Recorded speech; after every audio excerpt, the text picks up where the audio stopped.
Hello दोस्तों, आपका स्वागत है। मैं हिमांशु, लेक्चरर ऑफ ज्योग्राफी। आज का हमारा टॉपिक चलेगा महासागरों के ऊपर। जैसा कि हमने इससे पहले वीडियो में देख चुके हैं, हम पढ़ चुके हैं पृथ्वी आंतरिक संरचना को। आज पढ़ेंगे धाराएं, जो कि कंपटीशन एग्जाम और अपने क्लास के हिसाब से 11th क्लास के हिसाब से बहुत इंपॉर्टेंट टॉपिक है। तो आइए स्टार्ट करते हैं। धाराएं देखिए, अब धाराएं याद करने के सर्वप्रथम कैसे करते हैं। धारा क्या होती है कि महासागरों में सागर पवन किसी भी तरह से एक निश्चित दिशा की ओर प्रवाहित होते हैं, वह धारा कहलाती है। मतलब सागरों में जो पानी है वो किसी निश्चित दिशा की ओर प्रवाहित होता है, वही क्या कहलाता है, धारा। अब देखिए, धारा को तीन भागों में बांटा गया है। एक तो है धारा प्रवाह यानी कि ड्रिफ्ट। एक तो क्या है, प्रवाह। देखो, धारा तो समझ गए कि सागरों में निश्चित दिशा की ओर प्रवाहित होना, वो धारा कहलाती है। ठीक है, अब इसमें है पहला प्रवाह। क्या होता है कि प्रवाह महासागरों में इसकी गति कम और ज्यादा दोनों रहती है। क्या होती है, इसकी गति कम व ज्यादा दोनों प्रकार की रहती है, तथा ये एक निश्चित दिशा की ओर किस साइड भी जा सकती है। इस प्रवाह यानी ड्रिफ्ट की कोई निश्चित दिशा नहीं होती है, तथा इसका आकार मध्यम प्रकार का होता है। अर्थात यह विशाल प्रकार का प्रवाह नहीं है। विशाल प्रकार का जो इसकी गति है, देखिए गति क्या है, गति 1.5 से 2 किलोमीटर प्रति आवर इसकी गति है। किसकी, प्रवाह की। जो महासागर पानी प्रवाहित होता है उसकी गति इतनी सी होती है, और एक विशाल धारा के रूप में ये प्रवाहित होता है। दूसरा है महासागरीय करंट। क्या है, महासागरीय करंट। ये इसकी गति अधिक होती है, इसकी तुलना में गति अधिक होती है, तथा दूसरी चीज ये आकार में बड़ी होती है, आकार में विशाल होती है। ध्यान रखिएगा, क्या होती है, आकार में विशाल होती है। तीसरी चीज, इसकी जो गति है वो 2 से 5 किलोमीटर प्रति आवर, और इसकी निश्चित दिशा होती है। निश्चित दिशा कैसे, क्या होता है, निश्चित दिशा व निश्चित गति, तथा जिस दिशा की ओर जा रही है वो अपने जिस आकार है वो आकार भी निश्चित होता है इसका, लेकिन यह विशाल रूप में होती है। मतलब महासागरों में जो पानी एक निश्चित दिशा की ओर विशाल रूप में प्रवाहित होता है वो कहलाती है करंट है। अर्थात प्रवाह की तुलना में करंट की गति ज्यादा है, इसकी तुलना में इसकी दिशा निश्चित है और इसका आकार बड़ा है। किसकी तुलना में, प्रवाह की तुलना में। अब जैसे प्रवाह की बात करें उदाहरण के तौर पर, तो अटलांटिक प्रवाह, क्या अटलांटिक, दक्षिण अटलांटिक प्रवाह, उत्तरी अटलांटिक प्रवाह, ये क्या है, ये आकृति है किसका, ड्रिफ्ट की। ठीक है, हम करंट की बात करें तो छोटी सी कोई धारा चल रही है, बहुत विशाल गति से होगी। तीसरे इसके अंदर आती है धाराओं के विभाग में स्ट्रीम। देखिए, स्ट्रीम सबसे तेज चलने वाली है, ध्यान रखना। इन दोनों की तुलना में स्ट्रीम जो होती है तेज, मतलब इसकी गति सर्वाधिक होती है। क्या होती है दोस्तों, इसकी गति स्ट्रीम की सर्वाधिक होती है। इसका आकार भी 5 से 10 किलोमीटर प्रति आवर चलती इसकी गति होती है, और इसका विशाल आकार, अर्थात इसका विशाल अर्थात स्ट्रीम का प्रवाह और करंट की तुलना में विशाल आकार के रूप में प्रवाहित होती है। ध्यान रखिएगा। और फॉर एग्जाम्पल के तौर पर खाड़ी की धारा या गल्फ स्ट्रीम, ये इसका उदाहरण है। खाड़ी की धारा जो कि मध्य अटलांटिक के अंदर अमेरिका की पूरी तट पर चलती है। तो धारा को 3 भागों में बांट दिया, कौन सी, प्रवाह, करंट और स्ट्रीम। ये इसका माइनर डेफिनेशन होगी। अब हम बात करते हैं कि जो धाराएं चलती है समुद्र के अंदर, उनको कौन कौन से कारक प्रभावित करते हैं कि ये धारा चलेगी, किस साइड चलेगी, कैसे चलेगी। इसमें कारक कौन कौन से, देखो पहली चीज एक ध्यान रखिए, धारा को 2 भागों में बांटते हैं, एक तो गर्म धारा और एक ठंडी धारा। ठीक है, इसमें क्या हुआ, गर्म धारा जो, ध्यान रखिएगा, इसमें कंफ्यूज भी ज्यादा होते हैं और इसमें ट्विस्ट आते हैं बीच में।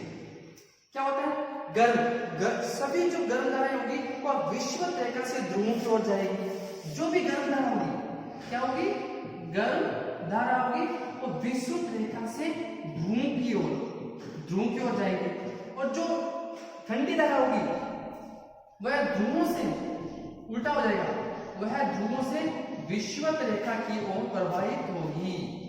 जो धारा गर्म होगी ये सदाबहार है, ये आप करोगे धाराएं फटाफट याद हो जाएगी आपको, ये गारंटी मैं देता हूं, जल्दी याद होगी।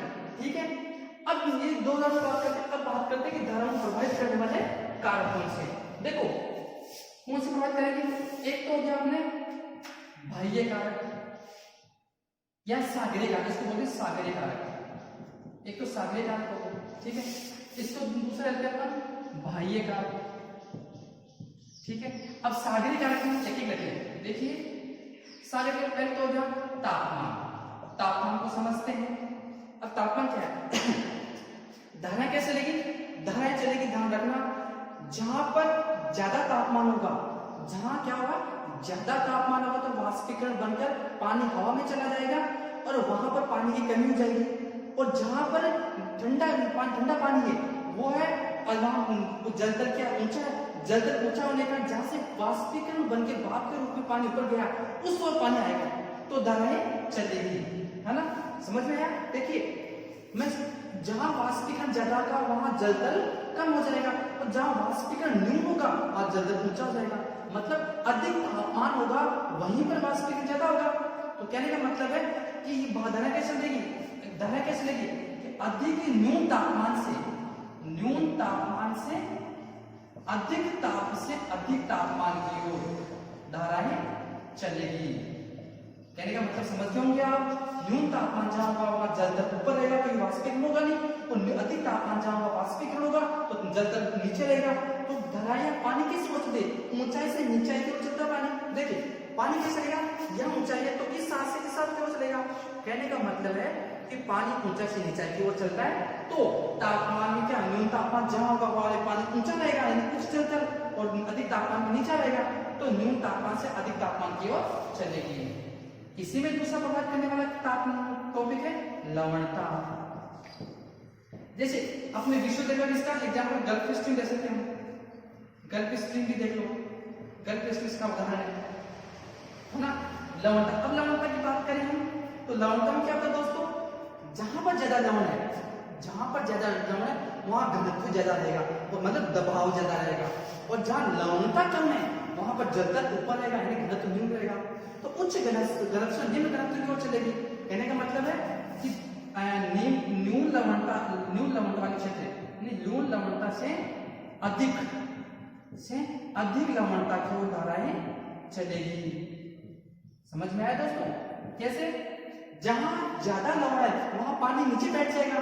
देखो ये दो स्थान है, यहाँ लवणता ज्यादा है तो ये पानी नीचे बैठ जाएगा, और कम लवणता वाला क्षेत्र पानी ऊपर रहेगा तो इस साइड से इस साइड हो चलेगा। तो क्या मतलब है कि न्यून लवणता से अधिक लवणता की ओर मात्रा की धाराएं चलेगी, क्योंकि जल तल क्या हो इसका नीचा है, क्योंकि घनत्व क्या हो जाएगा, घनत्व नीचे हो जाएगा, दब जाएगा, दबाव होगा तो पानी नीचे बैठ जाएगा। और ये प्रक्रिया नीचे भी चलती है। अब यहाँ से पानी वापस ऊपर आ जाएगा, कैसे, तो ये लंबवत ऊर्ध्वाधर पानी में पड़ेगी। कहने का मतलब है न्यून लवणता से अधिक लवणता की ओर चलेगी धाराएं। जैसे मान लो कि न्यून लवणता वाले क्षेत्र भूमध्य सागर, एक भूमध्य सागर का वहां पर रेलियन धारा वो ये किसका प्रभाव, इसी का प्रभाव है, ठीक है। अब बात करते हैं हम घनत्व की। देखिए घनत्व कैसे, अब बात तो वही है कि सब मिक्स पॉइंट है सारे सारे। घनत्व कैसे, जैसे मान लो घनत्व जिस स्थान में घनत्व ज्यादा है तो वहां धाराएं नीचे बैठेगी, तो न्यून घनत्व वाले से ऊपर आएगा जल तल, तो वही बात कैसे चलेगी। अब इसमें क्या आता है कि जैसे ध्रुव, यहाँ इसमें लवणता भी इफेक्ट पड़ती है। जैसे कि मान लो ध्रुव की बात करें तो ध्रुव पर क्या न्यून लवणता है, क्यों वहां तापमान भी ज्यादा नहीं होता, बारिश भी ज्यादा नहीं होती, तो क्या हुआ वहां पर, लेकिन वहां इंटरेस्ट है ध्रुव पर जो बर्फ है वो पिघल जाती है। क्या होती है, बर्फ पिघल जाती है, बर्फ पिघलने के कारण वो जो बहकर जाती है तो लवण भी उसके साथ बहकर चले जाते हैं, तो वहां क्या होगा, कम लवणता रह जाएगी। तो क्या हुई धाराएं वापस घनत्व पर डिपेंड हो गई ना, लवणता कम हुई तो डिपेंड घनत्व पर डिपेंड होगी। तो क्या हुआ यहाँ पर, तो ध्रुव से कौन सी धारा चलती है, मतलब क्या कि निम्न घनत्व से उच्च घनत्व की ओर, निम्न घनत्व से पानी के उच्च घनत्व की ओर धाराएं चलती है, ठीक है दोस्तों। ध्रुव की बात बताई थी, बर्फ पिघल जाएगी, वहां वैसे लवणता कम ज्यादा रहेगी लेकिन बर्फ पिघलने के कारण ये सिचुएशन वहां पैदा हो जाएगी, ये घनत्व को वहां पर ट्विस्ट के रूप में। बाकी ये सब रिलेटेड है, घनत्व नीचे होगा और निम्न घनत्व ऊपर होगा तो धाराएं चलेगी नीचे की ओर, ठीक है।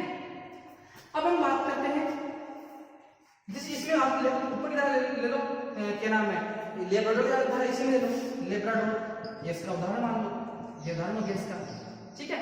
अब बाह्य कारक में क्या दोस्तों, पवने, कौन सी, प्रचलित पवने।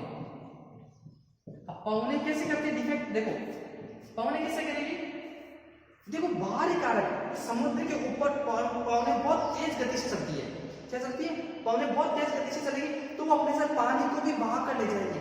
जो समुद्र का सतह है, क्या है, समुद्र का समुद्र तल, तल का मतलब देखो, समुद्र तल का मतलब पेंटा नहीं होता है, समुद्र तल का मतलब ऊपरी हिस्सा। तो जब समुद्र में पवने तेज गति से चलेगी तो पानी को अपनी ओर बहा कर ले जाएगी, तो धाराएं उत्पन्न हो जाएगी। और यहाँ से पानी अगर यहाँ लेके गई पवने पानी को, तो यहाँ पर पानी ज्यादा हो गया, यहाँ पानी न्यून होगा, तो इस पानी को भरने के लिए यहाँ पर भी वापस कोई धाराएं चलेगी, तो वो चलेगी तो इस पानी को कम कर देगी, तो इस सर्किल चलता रहता है, ठीक है।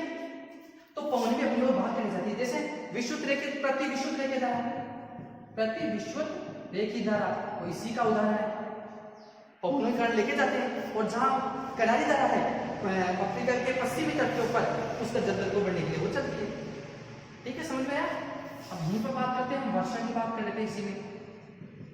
वर्षा कैसे करती है कि जहां ज्यादा वर्षा होती है वो पानी का तल ऊपर रहता है, जहां कम वर्षा होती है पानी का जलतल नीचे रहेगा, तो उच्च जलतल से निम्न जलतल की ओर चलेगी, यानी कि उच्च वर्षा वाले क्षेत्र से, उच्च वर्षा वाले क्षेत्र से कहां चलेगी, निम्न वर्षा वाले क्षेत्र की ओर चलेगी। देखिए दोस्तों, यहां पर पहले उच्च आया शब्द, बाकी सब में पहले निम्न आ रहा है, इसमें न्यून तापमान से अधिक तापमान की ओर, देखिए अधिक तापमान की ओर, न्यून लवण से अधिक, न्यून, यहाँ पर उच्च आ गया, ये कंफ्यूज होता है कि कहाँ उच्च आना चाहिए, कहाँ निम्न आना चाहिए। तो क्या हुआ, उच्च वर्षा वाले क्षेत्र से निम्न वर्षा वाले क्षेत्र की ओर ये पवनें चलेगी। वाष्पीकरण की बात करें इसमें, तो वाष्पीकरण क्या हो दोस्तों, जहां पर ज्यादा वाष्पीकरण होगा वहां पानी की कमी हो जाएगी, और जहां वाष्पीकरण कम होगा वह पानी का जलतल ज्यादा रहेगा। जैसे ज्यादा वाष्पीकरण होगा तो वहां पर पानी नीचे बैठ जाएगा, और यहाँ कम वाष्पीकरण के कारण पानी ऊपर रहेगा। ध्रुवों के अंदर कम वाष्पीकरण होता है और भूमध्य रेखा के ऊपर ज्यादा वाष्पीकरण होता है, तो क्या हुआ, उच्च ध्रुवों से लेकर भूमध्य रेखा की साइड क्या चलती है, ये महासागरीय धाराएं चलती है। तो क्या हुआ, इसका मतलब क्या हुआ कि निम्न वाष्पीकरण से, निम्न वाष्पीकरण वाले क्षेत्र से उच्च वाष्पीकरण वाले क्षेत्र की ओर, उच्च वाष्पीकरण वाले क्षेत्र की ओर पवनें चलती है। आया समझ में। अब इसी में देखिए दोस्तों, पृथ्वी की एक गति, या नेक्स्ट पृथ्वी की गति, यानी कि कौन सी गति, परिक्रमण गति या घूर्णन गति, यह भी प्रभावित करती है। ये अलग टॉपिक अलग देखिए आप। परिक्रमण गति कैसे, पृथ्वी पश्चिम से पूर्व की ओर घूम रही है, दो दोस्तों ये घूम रही है, ठीक है। अब जब घूम रही है तो इसके साथ जो पानी भी साथ में चलेगा, लेकिन इसकी गति तेज होने का, पृथ्वी होने की तेज होने का जो धाराएं, जो महासागर जो पानी है वो पीछे की ओर छूट जाएगा। ये चल रही है लेकिन पीछे की ओर छूट जाएगा, पीछे की ओर छूटने के कारण उसकी जगह खाली रह जाएगी, और वो पानी वो भी इसकी ओर खिसकने की कोशिश करेगा, और जब जगह कम रहेगी तो वो पानी की पूर्ति करने के लिए भी तो क्षतिपूर्ति धाराएं चलेगी। तो क्या हुआ, वहां से पीछे जो पानी छूटा हुआ है उसकी जगह पूरा करने के लिए उसके पीछे वाली महासागरीय धारा पानी चलेगा, तो वो क्या होगी, महासागरीय धाराएं, मतलब क्षतिपूर्ति के रूप में पानी चलेगा, क्षतिपूर्ति के रूप में पानी चलेगा, परिक्रमण गति के कारण। यही बात करते हैं गुरुत्वाकर्षण बल की।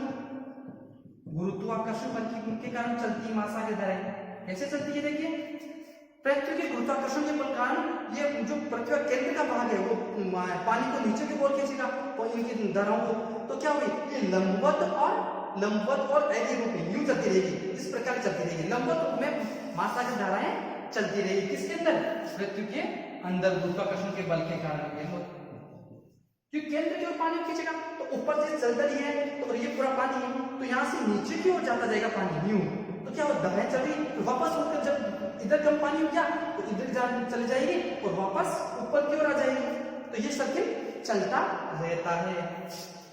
अब यहीं पर हम बात करें तो गुरुत्वाकर्षण एक है दोस्तों, इसमें आता है एक मेन स्पाइरल, एक मेन, इसको देखिए स्पाइरल एक मेन। इसमें क्या होता है, जब पृथ्वी गुरुत्वाकर्षण दिशा, आकार आदि के कारण जो पवनें प्रभावित होती है, आदि का क्या होती है, पवनें तो चलती है और वो बीच में छूट जाती है जगह रहे, तो वहीं पर कुछ धाराओं में ठंडा पानी बच जाता है, ठंडा पानी बच जाता है, तो उसके कारण ये पवनी, ये महासागर धाराएं चलने लगती है, जिसको क्या कहते हैं, स्पाइरल एकमेन। ये किन्होंने दिया था, ये दिया एकमेन महोदय ने, तो उनके नाम पर ये स्पाइरल एकमेन की, उनके कारण पौधा चलने का सिद्धांत दे दिया गया। जैसे आप बात करते हैं पवनों के अंदर, तो पवनों में क्या होता है दोस्तों, ये इसमें फेल का नियम लागू कर दो, आप कोरियोलिसिस प्रभाव लागू कर दो। यहाँ जो कोरियोलिसिस प्रभाव कैसे कहता है, कोरियोलिसिस प्रभाव, इसमें क्या होता है कि जब पवनें धाराएं चलेगी या पवनें चलेगी, तो उत्तरी गोलार्ध के अपने दाईं और दक्षिणी गोलार्ध को अपनी बाईं ओर पवनें घूम जाएगी, तो पवनें घूमेगी तो उसके साथ महासागरीय धाराएं भी घूम जाएगी, तो उन महासागरीय धाराओं के साथ भी ये पवनों के साथ महासागरीय धाराएं चलेगी। कौन सा लागू है इसमें, फेरल का नियम, मतलब विश्व के उत्तरी गोलार्ध में दाईं और दक्षिणी गोलार्ध में बाईं ओर ये पवनें चली जाएगी और उनके साथ महासागरीय जो पानी है वो भी चलता जाएगा, तो क्या होगा, वो भी महासागरीय धारा का रूप ले लेगा। ये इसको प्रभावित करने वाले कारण है, किसको, महासागरीय धाराओं को। एक में स्पाइरल महोदय का हो गया। अब इसमें देखो कुछ कारण और एक्स्ट्रा है, जैसे मैं बता दूं आपको, एक मान लो तटीय आकृति, तटीय आकृति देखो, यदि जैसे जैसे तटीय आकृति है, देखिए जैसे जैसे तटीय आकृति, उसके आधार पर महासागरीय धाराएं उसके अनुसार बहती चली जाएगी, उसके अनुसार उसका नाम भी हो गया। जैसे विश्व रेखा चल रही है, गल्फ स्ट्रीम ऊपर जा रही है, गल्फ स्ट्रीम के पास फ्लोरिडा तट आ गया, तो फ्लोरिडा तट से होकर एक क्या नाम है, धाराएं दो दफा बढ़ जाएगी, एक एंटीनी से और कैरिबियन के रूप में, तो फ्लोरिडा धारा नाम लग गया, किसके आधार पर, क्योंकि अमेरिका के पास में फ्लोरिडा एक तट है, उससे टकरा कर दो बाकू बढ़ती, तो फ्लोरिडा धारा नाम हो गया। तो तट की आकृति के कारण भी धाराएं अपने ओर घूम जाती है, मतलब जहां स्थल भाग आ गया वहीं से धाराएं खिसक जाती, चली जाती है। दूसरी है तलीय आकृति, तलीय आकृति अर्थात महासागर के अंदर, धरातल के अंदर हम बात करें तो ऊबड़ खाबड़ धरातल है, तो पानी अंदर तक चलेगा, ठीक है, ऊबड़ खाबड़ धरातल है, तो ऊबड़ खाबड़ धरातल के अंदर भी महासागरीय धाराएं चलती जाएगी। जब महासागरीय धाराएं चलती जाएगी, तो जो मान लो खड़ा भाग आ गया उसके अंदर, धाराओं का विरोध कर रहा है, तो वो धाराएं उसको काट कर किसी अन्य दिशा में घूम जाएगी, तो तलीय आकृति के कारण भी अपनी धाराएं अपनी दूसरी दिशा में चली जाएगी। तो कहने का मतलब है कि जो ये मैंने सारे कारण बताए हैं, ये सारे के सारे कारण महासागरीय धाराओं को प्रभावित करने वाले कारक हैं, और उनकी दिशा को मोड़ने वाले, दिशा को विभाजित करने वाले सारे कारण यही है। इनमें फर्क इतना सा कंफ्यूज होता है, न्यूनता, न्यून न्यून न्यून कभी यहाँ ऊंचा गया, यहाँ ऊंचा गया, ऐसा कंफ्यूज होते हैं। वो जिसे मान लो लवणता वाला क्षेत्र है, तो लवणता, अधिक लवणता होगा तो पानी का नीचे बैठ जाएगा, जो भूमध्य सागर जा रहा है, इसके कारण चलती है लाल सागर के अंदर। तो ये सारे इसमें एग्जांपल आ जाएंगे। दोस्तों इसका स्क्रीनशॉट लीजिए, वेरी शॉर्ट स्ट्रीट है ये, इसके आधार पर आप धाराओं को अच्छी तरह आप पाओगे, पढ़ पाओगे। इसके बाद हमारा ये पार्ट 1 वीडियो है, हमारे पार्ट 2 वीडियो में प्रशांत महासागर की धाराएं हम अध्ययन करेंगे। ये जो समझ में आ गया दोस्तों, तो हमारा प्रशांत महासागर की धाराएं भी समझ में आ जाएगी, जो हमारे पार्ट 2 में है, आज ही आप देखेंगे। धन्यवाद।